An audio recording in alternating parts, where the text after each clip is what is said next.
Hi everyone, this is Nandini and this is day 7 of 50 days challenge. Usually நமக்கு ஒரு பர்சனை பிடிக்குது அப்படின்னா நிறைய நம்ம காம்ப்ளிமெண்ட்ஸ் வந்து கொடுப்போம். ஃபார் எக்ஸாம்பிள், உங்கள் ட்ரெஸ்ஸிங் சென்ஸ் நல்லா இருக்கு, நீங்கள் பேசுகிற விதம் நல்லா இருக்கு, உங்களோட வந்து ஜாலியாக இருக்கு, உங்களோட ஹெல்பிங் டெண்டன்சி வந்து எனக்கு பிடிக்கும் அப்படின்னு நிறைய நம்ம காம்ப்ளிமெண்ட் வந்து ஒவ்வொருத்தவங்களுக்கு கொடுப்போம்.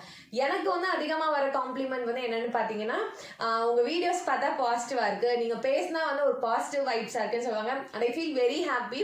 அண்ட் எஸ், நான் இன்னுமே ஒரு பாசிட்டிவான பர்சனாக இருக்கணும் தான் எப்பயுமே வந்து ஆசைப்படுவேன். ஸோ நந்தினியோட 3 பாசிட்டிவ் ஹேக்ஸ் தான் இந்த வீடியோவில் நீங்கள் பார்க்க போறீங்க. ஃபர்ஸ்ட் ஒன் என்னன்னு பார்த்தீங்கன்னா, பாசிட்டிவா இருக்கிறது அப்படின்னாவே வந்து ignoring negativity, ignoring bad things அப்படி கிடையவே கிடையாது. அஃப்கோர்ஸ் நம்ம லைஃப்ல எல்லாமே வந்து இருக்கதான் செய்யும். It's a mixture of both positivity and negativity. நம்ம வந்து எதில் அதிகமாக கான்சென்ட்ரேட் பண்ணுறோம், நல்ல விஷயங்கள்ல நம்ம நிறைய வந்து ஃபோக்கஸ் பண்ண ஆரம்பிச்சிட்டோம் அப்படின்னாவே நம்ம மைண்ட் வந்து ஆட்டோமேட்டிக்காக ட்ரெயின் ஆயிடும். Okay, focus on good things, focus on good things அப்படின்னு. இதை நம்ம ஓவர் ஏஜஸ் நம்ம ப்ராக்டிஸ் பண்ண ஆரம்பிச்சோம்னா மேபி ஒரு 5 இயர்ஸ், ஒரு 7 இயர்ஸ்க்கு அப்புறம் பார்த்தீங்கன்னா நீங்கள் ரொம்ப ஒரு பாசிட்டிவ் ஒரு ஹியூமனாக வந்து மாறிடுவீங்க. அண்ட் யூ ரேடியேட் பாசிட்டிவிட்டி அப்படி வந்து இருக்கும்.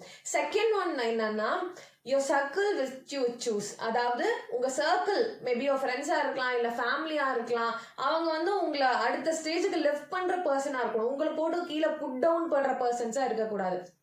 அதுக்காக நம்ம யார் சொல்றதையும் கேட்கவே கூடாது, நம்மளா டிசைட் பண்ணிக்கணும் அப்படி கிடையவே கிடையாது. கன்ஸ்ட்ரக்டிவ் கிரிட்டிசிசம்ஸை வந்து நம்ம வந்து அக்செப்ட் பண்ணிக்கலாம். ஓகே, நமக்கே வந்து இது நம்ம லைஃப் இன்னும் பெட்டர்மெண்ட்காக ஒருத்தவங்க சொல்றாங்க அப்படின்னு தெரிஞ்சா நம்ம வந்து அதை அக்செப்ட் பண்ணிக்கலாம். அது இல்லாம நம்மளை புட் டவுன் பண்ற மாதிரி சிலவங்க ஏதாவது சொல்றாங்க, உங்களை வந்து ஒரு மாதிரி கிரிட்டிசைஸ் பண்ற மாதிரி ஏதாவது பேசுறாங்க அப்படின்னா நீங்க அதை வந்து கேட்க வேண்டிய அவசியமே கிடையவே கிடையாது. Just ignore. அண்ட் நெகட்டிவா ஏதாவது பேசிக்கிட்டே இருக்காங்கன்னு நீங்க உங்க சுத்தி இருக்கவங்க, ஃபார் எக்ஸாம்பிள் நீங்க ஒரு விஷயம் ஆரம்பிக்கிறீங்க, இதெல்லாம் இப்படி ஆயிரும், அதெல்லாம் அப்படி ஆயிரும், இதெல்லாம் எதுக்கு அப்படின்னா, don't ever listen, shut your ears. அதான் நான் வந்து சொல்லுவேன், அதான் நான் வந்து பண்ணுவேன். யாராவது பேசினாங்க அப்படின்னா எனக்கும் அதுக்கும் சம்பந்தமே இல்லாத மாதிரி நான் இருந்துக்குவேன், அதை கண்டுக்கவே மாட்டேன். Because I am not that. Third one, நீங்கள் மட்டும் பாசிட்டிவாக இருக்கிறது இல்லாமல் உங்களோட சர்க்கிளையே, உங்களோட ஃபேமிலி, உங்களோட ஃப்ரெண்ட்ஸ், உங்களுக்கு தெரிஞ்சவங்க எல்லாத்தையுமே வந்து நல்லா பாசிட்டிவான விஷயங்கள் வந்து பேசி ரொம்ப பாசிட்டிவாக மாற்றிட்டீங்கன்னு வைங்களேன்.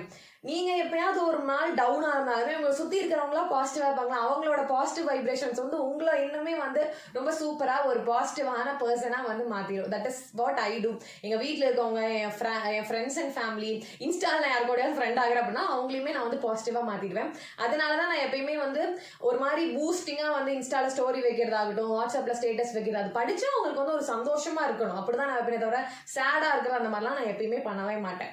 ஸோ இதுதான் வந்து நான் பண்ணுற விஷயம். உங்கள் லைஃப்பில் உங்களுக்கு தெரிஞ்ச பாசிட்டிவான பர்சன் வந்து கமெண்ட்டில் மென்ஷன் பண்ணுங்கள். Until then, it's bye from Nandini.